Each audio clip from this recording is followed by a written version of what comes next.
What's going on, car guys and car gals? Check out who's brewing solutions with us today. Oh, we are so excited to be here this morning. I am Lou Ramirez, the car guy. And I'm Fred Lenartz, the subprime hero. And we are brewing solutions on a very, very, very special episode. This is the first one back. And look at that, folks. I mean, we have to announce it to everybody that today we got more. That's it. We got more. I'm going to drop it on myself. We're just going to keep bringing more and more and more. And we got him here in the house today. Man, I'm pumped up. I'm excited. This show's going to be fire. We are kicking off season 3 of the Car Guy Coffee podcast with our good friend, somebody I got to meet and hug and share the energy from. And he's so infectious with what he has to bring and his energy that he talks about. When he's on a stage, he lights it up. This guy's been in the likes of, he's been on Tedx, he's been to Google, he's been all over the place. Gary Vaynerchuck's meetings. I mean, come on. This guy's been all over the place helping people get to that next level. In his mind, I'm going to tell you, this guy is amazing. He has ways that he can just shape things and make things better. And he just allows it. He takes his hands off the wheel, as he says. Like a true solutionary. We are pumped up to be able to be brewing solutions with you all. So do us a favor so that we can make sure that we get this to as many people that need it as possible. Tag a car guy. Tag a car gal. Yes. And share. Share. Get Man, that out there. sharing is caring, folks. This is season 3. Let's kick this thing off. We got some people already jumping in right now. I say that's a pretty dope start. Appreciate that. We got welcome. We got my man, Russell Hollywood Hill. Yay. Welcome back. More. That's right. You know the deal. We got it going, man. And we're going to keep it moving and grooving. We got somebody special that we're going to bring to the cafe today. We're going to hit him with a 5-liner. You guys know the 5-liner. That's been our format for the last 2 seasons. It's been what we've been doing. We've been sharing and uplifting people's stories so that the people in this world know how great automotive is and how great people are in this business. This business has brought a lot of opportunity for folks. And sometimes there's been people in this business who brought a lot of bad vibes, right? We're trying to eradicate that right now. We're trying to make sure that people see the good, the light in this business, because there's a lot of light in this business. And that starts with this guy we're talking about today, Mr. Oh, are we going to do it now? We're going to do it now. We're going to welcome him in. Listen, folks, you better go ahead and get your friends in here because this is about to be really some piping hot car guy coffee for you to kick off. I'm over here sharing as much as I can right now. Let's get this rocking around. Make sure that you're sharing it around. But we are going to welcome the one, the only, Mr. Dan Moore. What's up, show, brother? Hey. What is up, fellas? Man, you guys just know how to light it up. I mean, I hope I can deliver. You guys set the bar. I mean, I was like here, and then you went here, and I'm like, whoo, we're going to fly today, guys. That's right. Yeah, we always do, man. We're going to keep flying. And that's the first thing we're going to do, actually. We're going to drop some F-bombs in this building, right? That's right. And these are 3 F-bombs that we love to do. It's not filth, flam, flarm. It's not even close. It's forgive, focus, and fly, and keep growing, right? Lou, break down the forgive, focus, fly for everyone. Well, we have to make sure that we wipe off the weight of unforgiveness, whether it's for somebody that's gotten in our way or ourselves for not living up to the expectations that we have on ourselves, right? And then we have freedom to take our hands, focus, put on the blockers, right? Not get distracted by the things that want to derail us from where we're going. And then we stretch out in faith and we fly and we keep growing. So together we are going to forgive, focus, and fly together. It's kind of like our little dance, right? Yeah, it's also kind of like our rite of passage. Secret handshake to get into this club. Yeah. So we're excited. We have the incredible Dan Moore inside of the cafe today, and he is going to join the ranks of all those solutionaries that have risen up to fly on 3. Forgive, focus, fly with us. 1, 2, 3. Forgive, focus, fly, and keep growing. That's right. Dan Moore in the house, man. I love it. I'm excited to share your story. I'm excited to ask you a few questions. We're going to start with our very first question we ask everyone first. What is your why? What drives you? What makes you motivated every day to be the best version of yourself? Be intentional. Because it encompasses so much. I mean, heck, I got off the TEDx stage talking about is your why a lie, right? So this one, when you say, what is your why, near and dear to me? You know, a lot of times we can throw something out there and sometimes we got to check ourselves and realize that, you know, what are we really chasing? Is that why really that why, right? Yes. And for me, it's about being intentional, because if you take that meaning of intentional it has so much depth, the intention to spend time with your family and to be there, right? It's just kind of that guiding compass for me of everything I approach is, can I be intentional? Do I have the time? Do I have the ability? Do I have the strength? Do I have all those pieces to be intentional in those moments, whether it's with people, business, family? It just applies across the board. So that is my driving why. I love that. And that's really at the core of it. I love that because that's most people, and I don't blame them. We all have that why, our families, this and that, but the being intentional, that's powerful. Yeah, that family one's a strong one, brother. I mean, listen, that was, I say I did is my why a lie, and my lie was a lie. I said family. Yeah. For the longest time, I was like, oh, my family. I got 3 amazing daughters, amazing wife. I'm like, oh, family. Yes. But the funny thing is I was so consumed with work and success and growth and all of that. Funny enough, if I'd ask my family, they would be like, well, we would rather have you home more. We'd rather have this. We'd have you, be a part of things because you're going nonstop. The phone's always in your way. Again, so when you start having a little dose of truth serum and looking in the mirror, you start breaking it down. You realize, man, my why might just be a lie. And you got to kind of, you got to soak it in and take it and go, I need to course correct. That's it, man. And that's deep. But folks, that's what I'm talking about. Those are the type of answers I'm looking for right there. Something that deep. I understand. He's right. Your why can be a lie. We say those things because that feels right. We want our families to know we love them. That's why we think we work hard or we do these things. But a lot of it is inside of us is the drive to be better, being intentional, to keep growing. Like I always say, I just want to keep growing. That's my drive. That's my why. If I don't know what I'm doing in life. That's what makes me happy. Right? Or more importantly, just be a black sheep. Yes, sir. I mean, listen, think about this, guys. Why do we say the things that we do? Because society aligns us to do it. Society tells you to go get a job, be loyal to the career, have a 401k, get married, have kids. We are pre-programmed. But we've never asked and been curious enough to go, why? Why is it we have to be that way? Right. Because that way may not be your way. And that's okay. So be the black sheep of your life. Come on. And to echo you, it's your why could be a lie. Why you're doing what it is that you're doing could be completely a lie.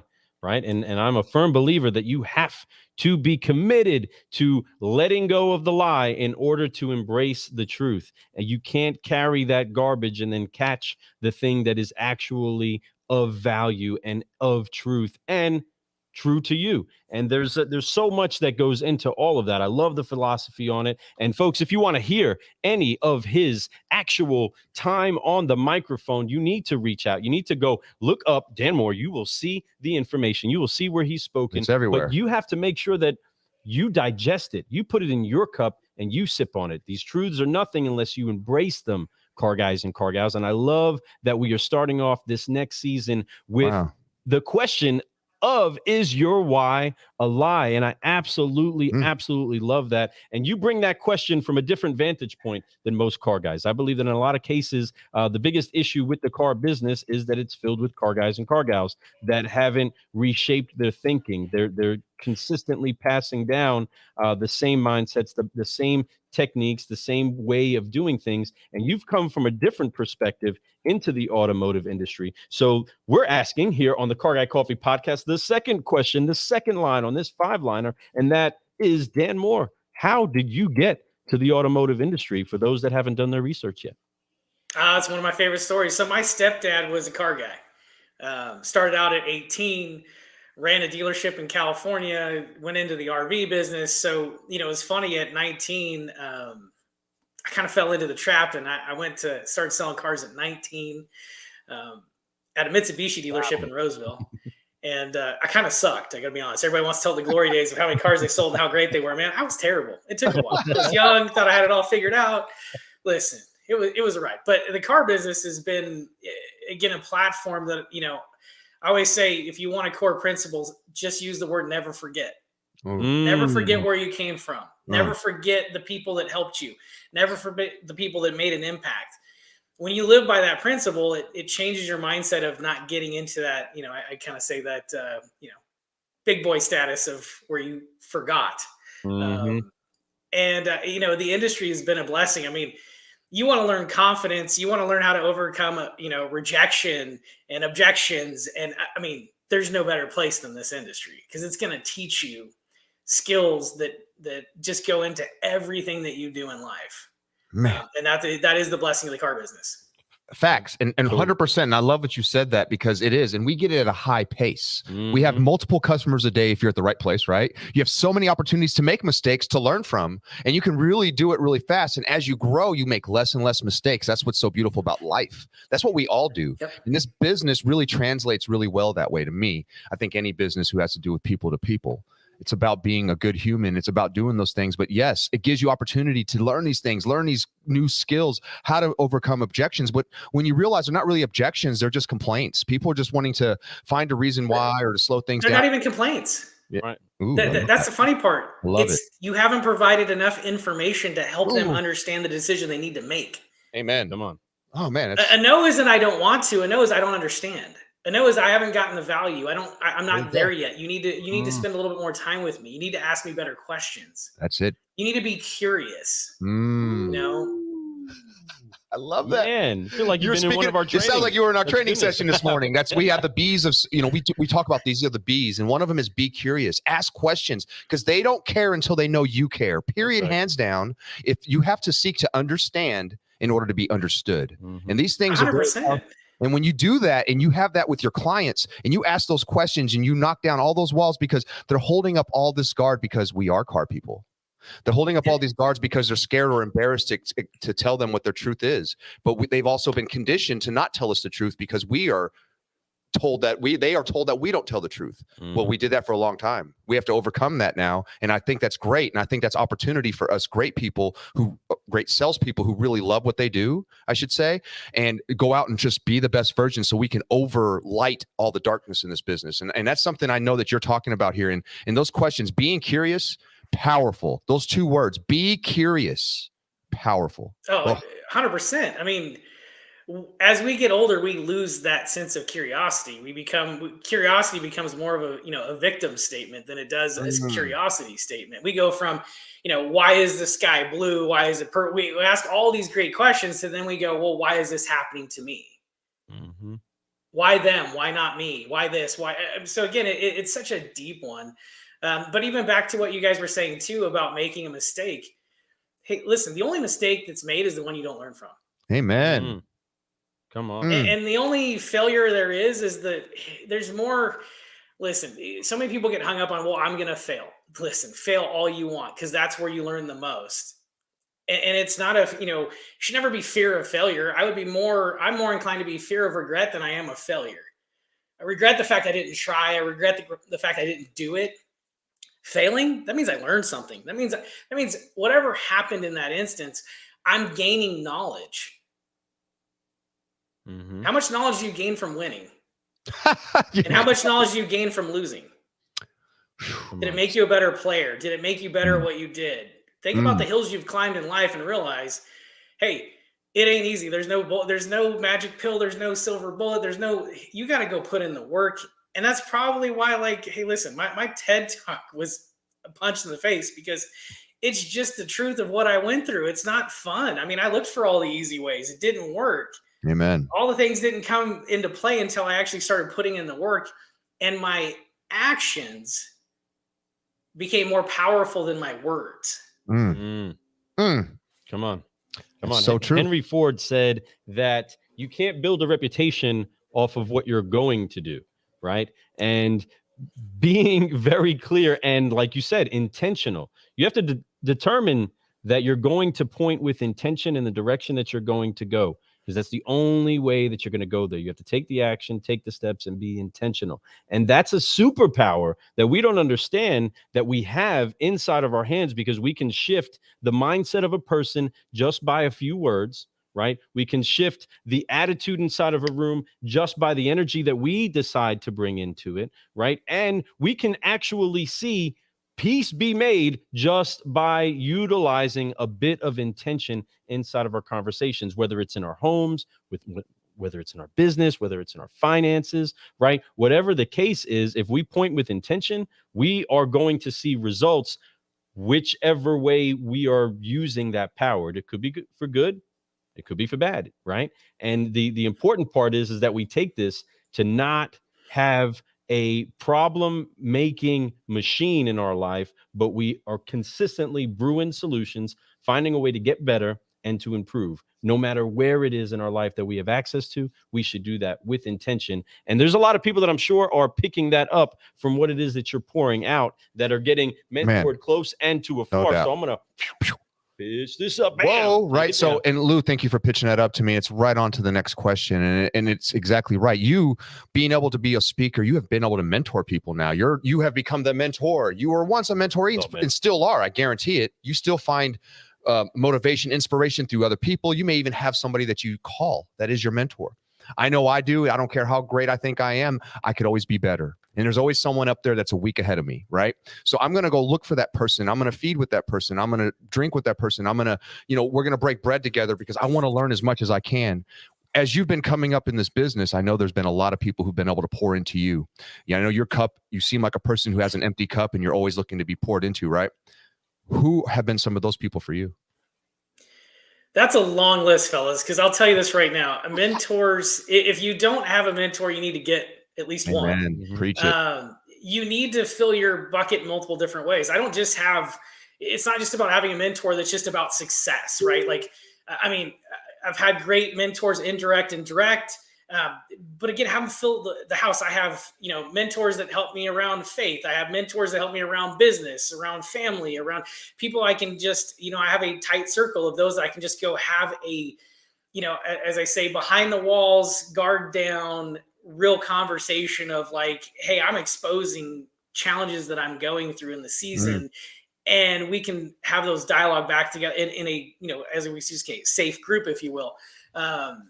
There's so many, but I mean, to list some, it's, Brian Pash has been a good, partner and friend with Vista Dash in the beginning when I first joined.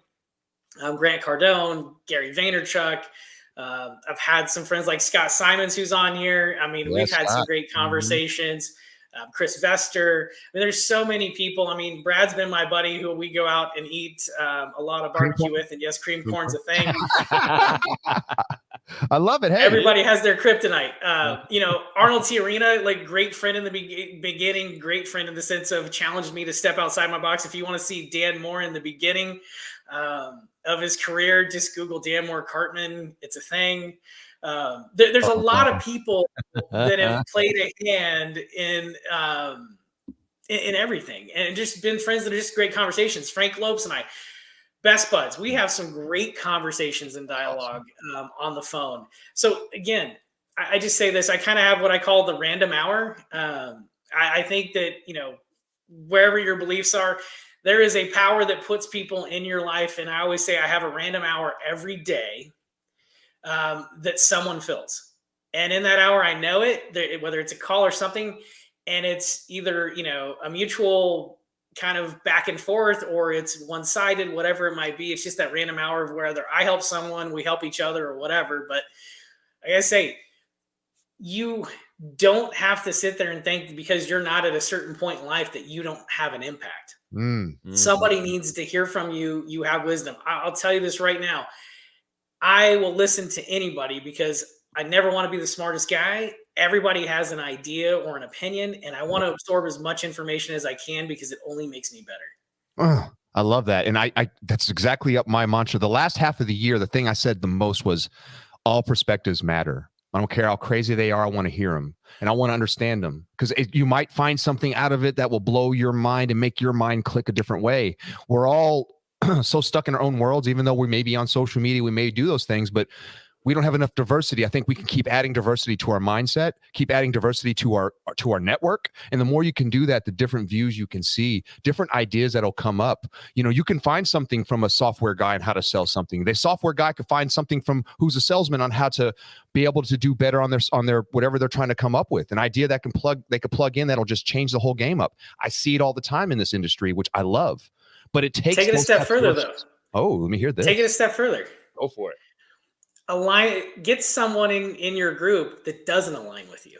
That's right. I love that. And have an open mind.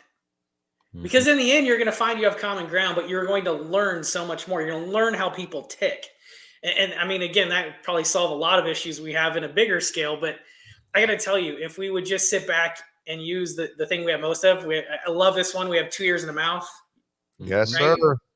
You have 2 ears for a reason. Listen more, talk less. And I'll tell you, there's so many smart people that if you're just not wanting to interact with them because you think they don't align with you or they rub you the wrong way or you're missing out on an opportunity. You're missing out on some great wisdom and a different perspective to make you think and challenge your way of thinking. And there's nothing wrong with that. And great 100%. leaders have done that in many countries, right? Whether it's a president in our country or Winston Churchill, right? They would include people inside of their cabinet or in their close influence that have a polarizing view from the way it is that they think. And with that, you find a synergy, you find a common ground, you make better decisions. Can't agree with you any more than that, because there is so much that comes in when that other vantage point gets to drop its information, gets to share that information, and you get to see it from another angle, right? I mean, it doesn't matter if you're even towing something or carrying something, right? You want to communicate with the person on the other side of what you're carrying. Is that a good step there? Are you moving right? Watch out for this, right? Be careful. You want to make sure that communication is happening, and you have to share from the perspective that you're at. Now, at your perspective, what I'd love about what it is that you do is that you still take the pains and you take the kinks inside of the armor and you make that for something better. You use that for good, right? We started off explaining that fail is a part of the process. Failing has to happen in order for you to get better in so many different cases. But in this case, I guess we're going to really try to figure out how you came out and what you learned out of your greatest lesson learned, your hardest lesson learned. What has been the hardest lesson Dan Moore has had to learn growing to where it is that you are today? Oh, listen, do you have like another couple hours to add to this show? We're actually doing a great time right now. We want to unpack all my failures. Read my book. Listen, there's a lot of things that you learn. In the beginning, listen, I was a manager, not a leader. It was very money focused. I figured I could throw money at every problem. There was so many different ways I just was approaching it in all the wrong manners. I learned that people are people and not one person's the same. So I had to approach and change how I looked at it, as far as I need to be managing to them, not to me.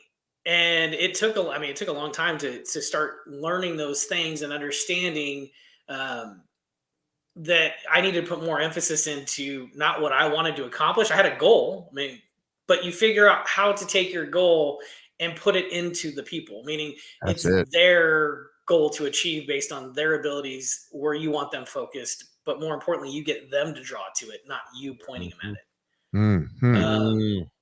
That's one. Two, sometimes you gotta take the emotion out.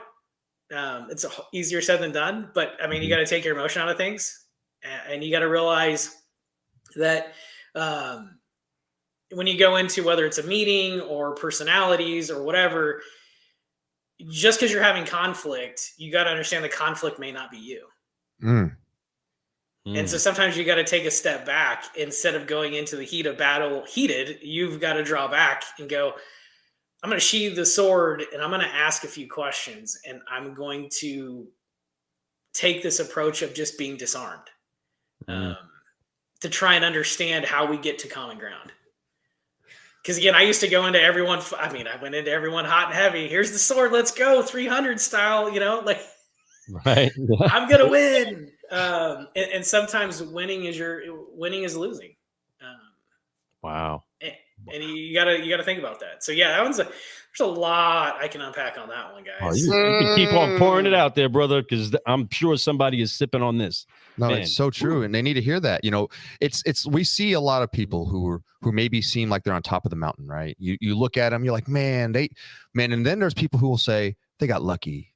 Oh man, their life must be easy all the time. No, those ones on top of the mountain work their butts off. They have to go through so many failures. Matter of fact, they failed more times than they've ever achieved anything, but the achievements were so huge because each time they learned from that. Each time they got better for the next time. They took those times and they used it to become, I love it. Gary May writes, Dan is the mountain.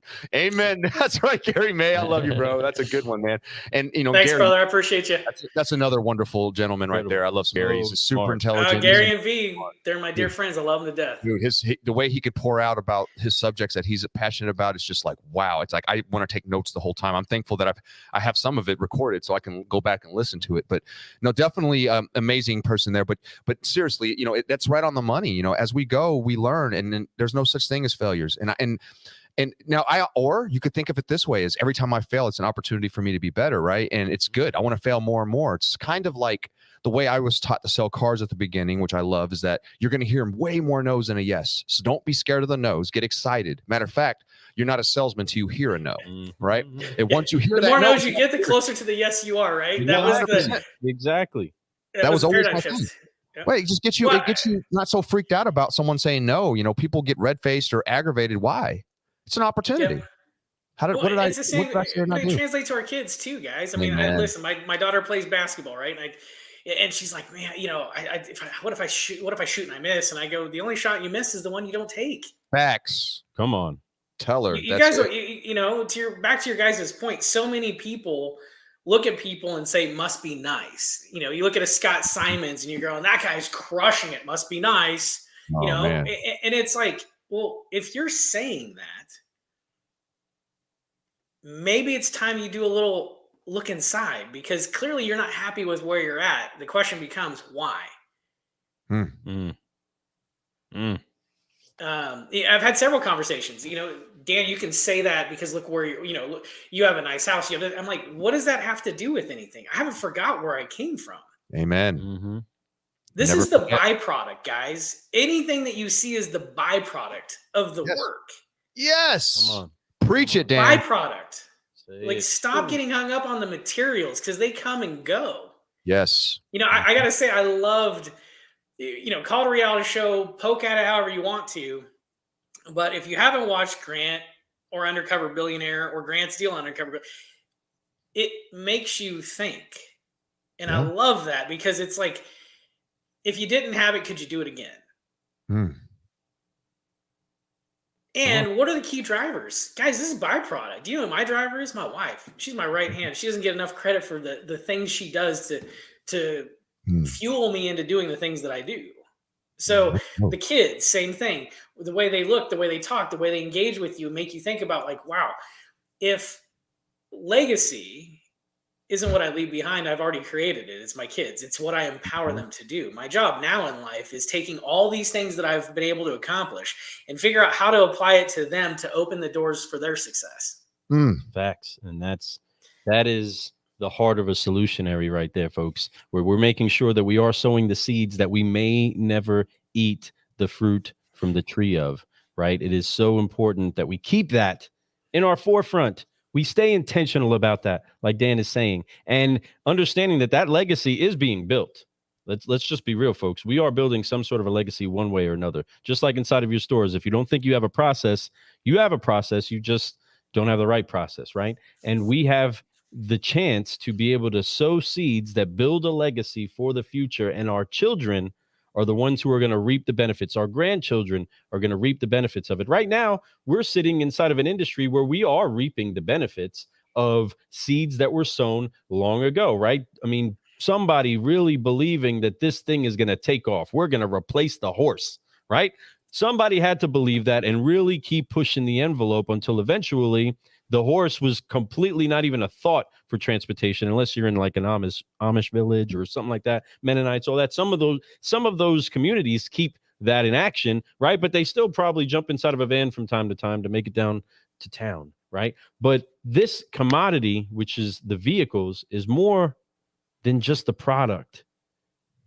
The experience and everything that goes into the empowerment of somebody getting a vehicle takes a lot of moving parts. And there's so many different aspects in the auto industry, whether it's software, whether it's actual hardware, really building the vehicle, to maintaining the vehicle, taking care of the vehicle, and having a culture that synergizes all of that together. But if we don't... But more importantly, there's one bigger piece. Come on. And it comes down to all of this. And again, I love auto. Everybody's looking for the shiny thing. And I'm just going to tell you at the end of the day, in all of those different points you just made, the thing that makes the difference is the people and the process. Amen. Nothing happens without the people and the process. Facts. Mm-hmm. Come on. And for the people that own the process, if you're not constantly breaking it, then you will be broke. Man. Listen to that, folks. Whoa. Put that in your cup and sip on it. Folks. Yeah, no doubt. That's powerful.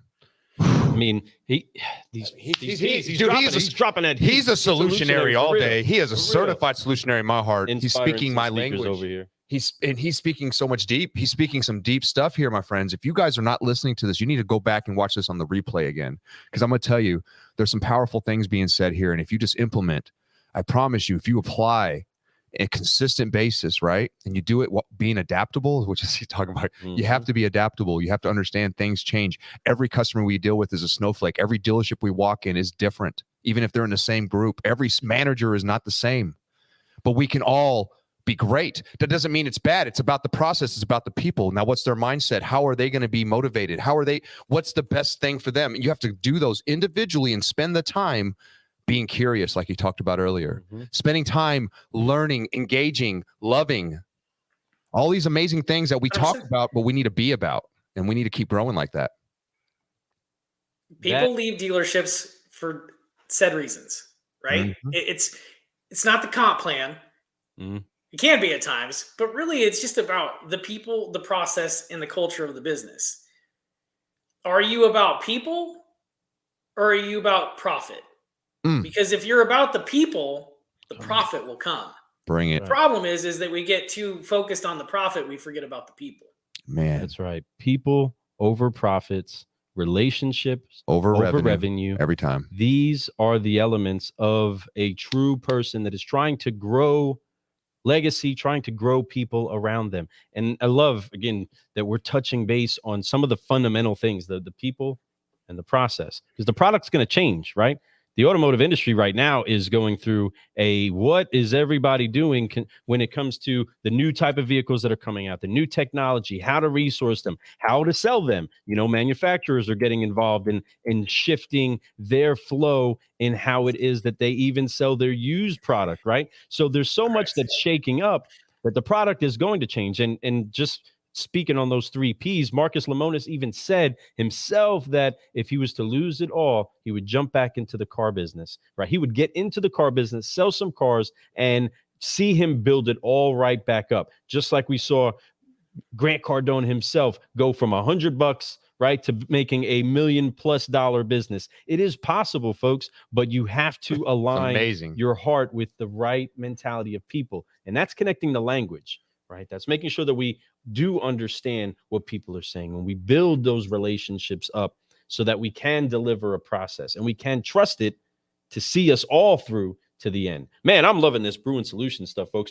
You really need to go ahead and share this around. Dan Moore needs more people to know about what it is that he's brewing inside of the cafe today. And if you haven't got his book, Dan, tell them about how they can get a hold of you and how to get your book. You can get a hold of me on any social profile. You can email me at dan@vistadash.com. That's easy. The book is Do More, Get More. You can Google Dan Moore Roseville Tedx. You can see Is Your Why a Lie? There's a gazillion different ways to go about it. But yeah, feel free to DM me if I can help you in any way. Obviously, for the dealers watching Vista Dash, we are an agnostic platform that helps you understand your marketing and standardize your marketing so you can measure it on a real measure. Because right now in the industry, everybody's got a different measurement. Come on. I love that. Great. I love that so much. Folks, reach out to Dan. Let him know how much you love him, how great he is, and get a little demo with him. I guarantee they can have a solution for you in your store, anywhere, any business. Hit them up, and I promise you they'll make it happen. Now, that's the right email address right there below, right? Dan at Vistadash. You are on point. Yes, sir. Man, that's awesome. There we go. So reach out to him, send him a message, send him some welcomes and love and all that stuff because he deserves it. So let's get to this 5th question. Let's get to it. This 5th question, the 5-liner is almost done. We got this 5th and final question. It's about what we've done and how hard we worked and all the things we've done, the failures we've been through. We've talked about your why. Man, I love that. I love that you're so outside the box, but yet it's right inside that box. It's actually the truth right there. It's not a lie. Is your why a lie? No, it's not. Be intentional is important. Then we talked about, of course, why you got in this business, how you got in this business, man. It's kind of in the DNA a little bit, right? We love that. But yet you had to learn the right and the wrongs, and you had mentors along the way, and you dropped some pretty big names out there. Those people are fantastic, but you also brought up people that maybe no one's heard of, people that you can reach out and hear. I know that I have mentors as great as you mentioned, like the big people out there, but I also have people that have just been somebody that I had a conversation where all perspectives matter. I learned something. I love how you talked about that. We talked about lessons learned. We talked about failing is great, right? It's actually the best thing we can do. The more we do it, the more successful we become. Don't be deterred by that. Now let's talk about your greatest reward. Out of all the work you've put together so far, what has been the greatest reward up to this point? Ooh, that's a good one. The greatest reward being a dad. I mean, I'm sorry. I mean, I'm a girl dad, so it's going to go there. But yeah, I mean, I love it. It just is what it is. I mean, all the accolades in the world amount nothing to that right there. Just seeing them fly in life and how they navigate and pouring into them and just watching, again, it's just like, it's planting that flower, right? You plant the seed, you tend to the soil, you plant the seeds, you water it, you fertilize it, you watch it grow, and then you see it bloom, and you're like, man, I love that's a reward. It is. That is a great reward, and I love the garden description because there's so much that goes into us all growing together. And the great thing about parenthood is that we really truly find something in someone that we really care about more than ourselves, and we really get vested in, right? It's not that we're just raising them. We are investing in them. We are teaching them. And so if you don't have children, it's okay. You don't necessarily have to relate to it on the child aspect of it, but you can take somebody close to you that you care about and that you want to see do better, a colleague, a friend, right? Pouring into them something that helps them become better. You will notice that one, you'll become more fulfilled. You become then more accountable and responsible to seek out solutions that to actually have something to give, right? And being a dad made me have to feel like I needed to grow up. There's a lot I need to learn. There's a lot they're going to expect from me. There's a lot I don't have. I know that I'm found wanting, right? So a lot has to change in order for me to have it when they need it, right? My son is going to need advice one day about X, Y, and Z. I need to help him. My daughter needs to know how somebody should speak to them. I should learn how to speak better to women too, right? Even if we're not at that stage yet, we can seek out those answers if we have somebody to pour into. 100%. Now, that's my greatest. My second. Because again, guys, I mean, you want to hold it into one. Life's too big for one thing. Bring it. Let's go. But this is my second, and probably really a favorite one for me too, is seeing those that whether I've mentored or worked with exceed me or do things that are beyond the scope. When I see someone level up, that took the wisdom, and I've said this. I mean, I've had a couple good friends. My buddy Amir. I mean, I remember him being a green pea, and I said, "Listen, if you listen to what I say, I guarantee you will accelerate past me faster than me, and by the time you're my age, you will be sitting in a better spot than I am." And when you see that, or you grow your team, and unfortunately they leave you, because again, I mean, sometimes people just outgrow the company, and it happens. But it's the one thing I embrace. I'm not afraid of losing people. I want to see them grow. If you leave and you take a lateral or a down, then we did something wrong. But if you're exceeding and you're changing your family's life because you're getting a better payday, you're investing, you're starting something up, whatever it might be, man, I celebrate that. And that to me is a great reward. It's huge. Man, that's the type of leadership that so many car guys and car gals are praying that they find inside of this industry, right? As we recruit those that are coming into this industry to join our ranks, we want leaders like that. Now, you said that was number 2, so I'm hoping that you got a third in there for us of another great reward that you would like to share with all of those car guys and car gals that are brewing solutions with us today. Number 3 is just personal. And that's just beating me every day. can I beat myself every day? And those rewards just keep coming because every day I have a couple setbacks. I'm not saying I win every day. There's been some losses, but when I look back, the wins of just beating myself and leveling up and trying to figure out how to be better, not from a financial point, man. It's beating yourself. It's, taking the 75-hour challenge on and saying, do you have the mental aptitude to do it? It's, paying attention to how you invest with people and seeing them, investing in them, see them succeed. Those things of like, are you, giving? Are you of a giving mindset? Are you, again, there's so many things. I still challenge the health thing, man. Like I feel like at some point in time, I'll get all ripped and jacked, but I haven't quite figured that one out yet. Call it my biggest fail. But from the mental side of like just the consumption of knowledge and growth, man, it's been a fun ride. And that for me is one of my rewards of just stretching myself. Oh, love that. There's something you said on the measurements, right? Getting the measurements down and our rewards, we weigh those out too, and we compartmentalize that these are some of our greatest trophies, right? Our greatest wins. And I believe that money so many times can be the distractor of whether or not we have the true measurement of success, right? Especially last year in the automotive industry, there was a lot of money made, and it didn't really mean that there was a lot of actual growth inside of our processes, inside of our team. We were distracted by the I wouldn't say the facade. I mean, the money is why we're all at work, but there's sometimes that money can get in and distract us from the true growth and the actual measurement of what success is. And we do pride ourselves in not measuring everything by the money. We love the relationships. We really, really do. We feel really rich with people that we can speak to, that we can pull from, that we can learn from, that we can pour into. And I believe that there is a shift inside of the industry where we are getting a different taste of what measurements the actual recipe for success looks like. And this is awesome, and awesome to hear you saying that you are kicking off this season perfectly, Fred. I mean, he is doing and I love the fact that you use measurement, because I think that is so I've struggled with that one for the longest time. And you ask and pose the greatest question: measurement, right? People think measurements, your bank account, the number of cars you have, the number of shoes you have, because it's tangible. We can hold it.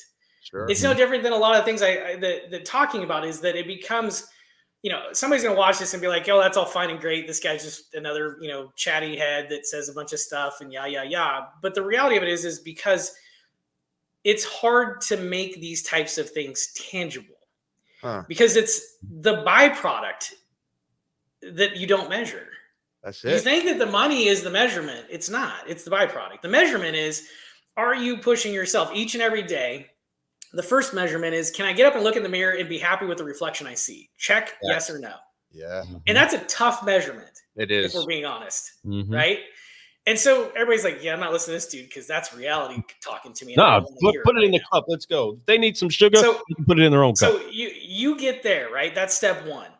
And if you're not if you answer no that day, then you need to write down what it is you're not happy about. That's it. Come on. And goals. I mean, we all write down goals and we think those are measurements. Well, if you write those goals and you never hit them, they're just dreams. That's it. Because a goal without action will forever just be a dream. That's it. Wishes and hopes. Yep. So you have to have a strategy to goals. Goals aren't easy. No. So I always say, if you want to move the field goal line for you, you start out with simple ones. I mean, I love it. The Admiral that got up and did the whole thing. I make my bed every morning. I accomplished a goal. Yeah. Start small. Start small. But it also equates to life. The problem is everybody's chasing the monumental win.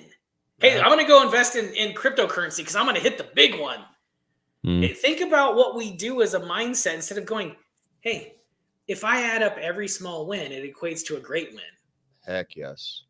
And I think I would rather do that if I really look at everything. Because again, I chase the big stuff and I still have my big lofty goals and they're big. But I realized, though, when I leveled it down and I created just multiple, and I look back and go, man, what a great win. Yes. Because all of these little things happened. That's it. I love that. And just to touch that really quick is, because top of mind is, as we have those things, we talked earlier and we said, what did we learn from wins? And what we learn is confidence. And what we learn is how we got there. What we remember is that whole point you said at the very beginning. We never forgot all the stuff we did to get that win. So what did we learn? We learned that by failing and learning, we can win. By failing and learning and trying to be better, the wins are even better than they were if we just got lucky. It's a fact. It's truth. Even like he said, even the small ones end up feeling that way because you pay attention to them. And when you can do that, and you can do that on a consistent basis, the small ones turn into big ones. Next thing you know, you are accomplishing more than you can imagine. All this byproduct that he's talking about, it pours in your lap, and you start pouring into others. You start giving to others. You're able to give more to your community. You're able to do so many things, but it takes work. Faith without works is dead, hands down. And everybody forgets where everybody came from. Anybody remember where Grant came from? Oh, yeah. Everybody goes, I'm going to sign up to be Gary and Grant today. They get on social media and think they just checked the box on winning. They've been doing it forever. Yep. That's taken them a long time. Grant was a trainer going door to door to every dealership in the country. Yeah. And now he's a real estate titan. Yeah. It's incredible. And he's also I look up to an investor in multiple companies. He's diversified. Yes, he is. So you guys have to take the blueprint of what the successful people are doing, the Grants, the Warren Buffetts, and all of that. If you take the principles of everything they do, which has to do with they are invested across multiple platforms, multiple things, start looking at your life and that same thing. How are you investing, right? Where are you putting all of your energy? If you're putting it into one thing, well, it could be tricky because what if that one thing goes wrong? Right. Are you investing in multiple different aspects of what you do in life? Because life is about ROI. You think about a relationship's about ROI. The energy I put in to the energy I want back has to pencil, right? 100%. It doesn't matter if I give more or less. It's just I want to see an ROI on the investment. It's true. I mean, folks, we've broke down many different parables here on this show. And there is one of the talents and what it is that you get. Are you going to be faithful to invest it, put it to where it can actually gain interest or create more than what it has? Or are you going to take it and you're going to bury it, right? What it is that you have, you only have so much time and resources to sow. How well are you going to steward those things? And Vincent Van Gogh said, great things are done by a series of small things done together. It's not all just one big thing, right? Because if it's one big thing that brought you there, it could be just one thing that knocked you out of there, right? But if you build many legs on this table, you have many chances of it riding through the storm, taking it through the actual shaking of the world around it. It can stand way easier, but there are many things that help for us to stand up together. And especially when we fuse those together with people.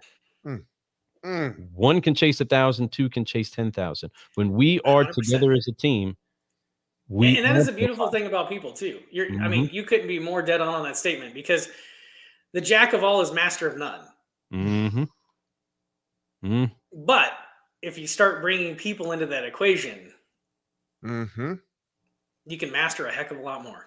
That's it. So true. And they amplify you, you know? That's what's so beautiful about partnerships and teaming up and teamwork, and why we always hear those terms. Teamwork makes a dream work. Right. Really, it does. It does. But it goes back to my, that's a great one you bring up too in this industry. We do that one's like one of those things of like, hey, we've talked, but I've seen little action. Fact. If companies would focus more on true partnerships, integrations, open APIs, things that actually benefit the industry. Yep. Companies like Carvana wouldn't exist. Yes, you're 100%.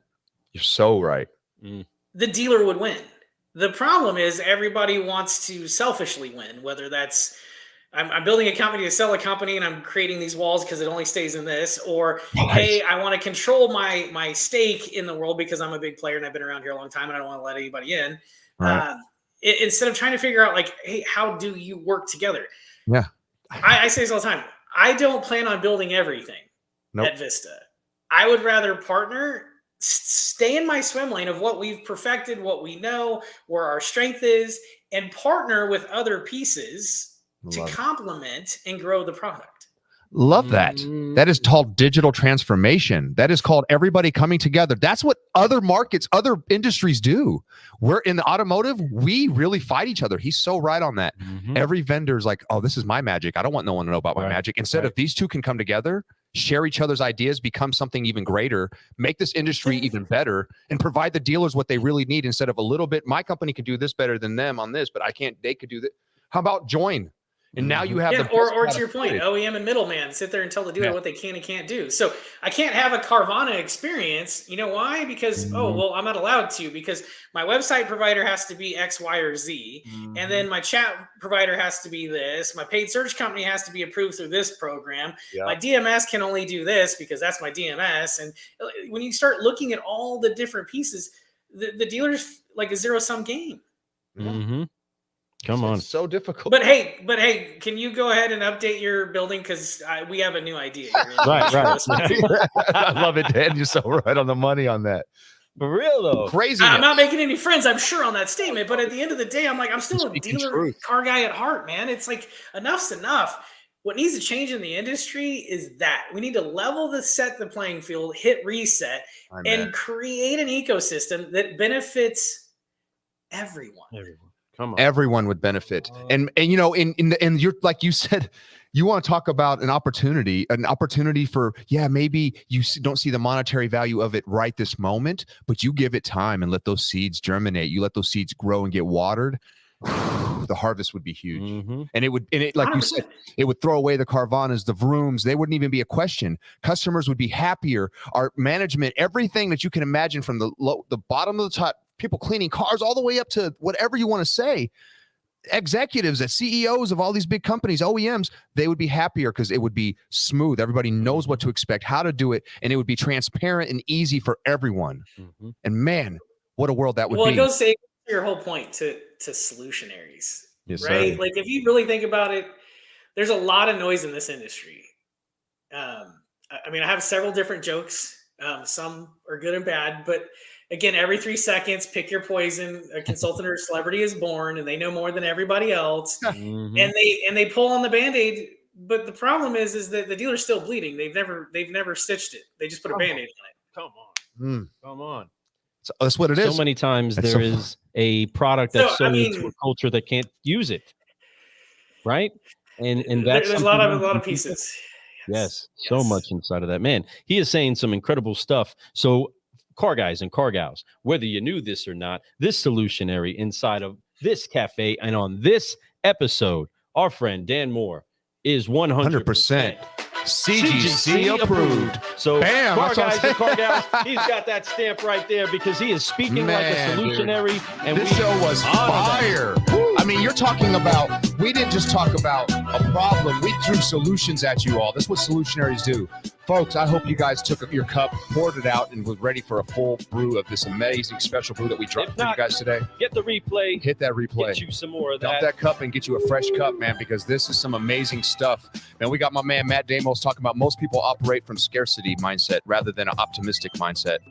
Opportunistic mindset. And that is truth, Matt. 100%. That's one of my mentors. Want to talk about mentors? That's one of my greatest ones right there. There wouldn't be no Car Guy Coffee if there wasn't a Matt Damos that believed in us too. That's right. Crazy car guys trying to brew solutions and go against the grain. Just like our friend, the one, the only, Dan Moore. I am Lou Ramirez. Thank you, guys. And I'm Fred Lenartz, the subprime hero. And you have been brewing solutions on the Car Guy Coffee podcast. Thank you so much, Dan Moore. Make sure that you do reach out to him, blow him up. Let him know if you appreciated this episode. Let him know what it is that you got from it, because he poured a whole lot inside of that cup. And if you didn't get the chance to sip it all up, go back, listen to the replay. You can also get more by going to carguycoffee.com. But we appreciate you, Dan. Thank you so much for setting off this new season of Brewing Solutions with the Best. Brother, we appreciate you. We will meet you backstage. Thank you so much, everybody, for joining us today. We will see you later. Keep brewing solutions. Upshift, uplift. Forgive, focus, and fly, folks. Keep growing. See you all soon. See you guys Wednesday.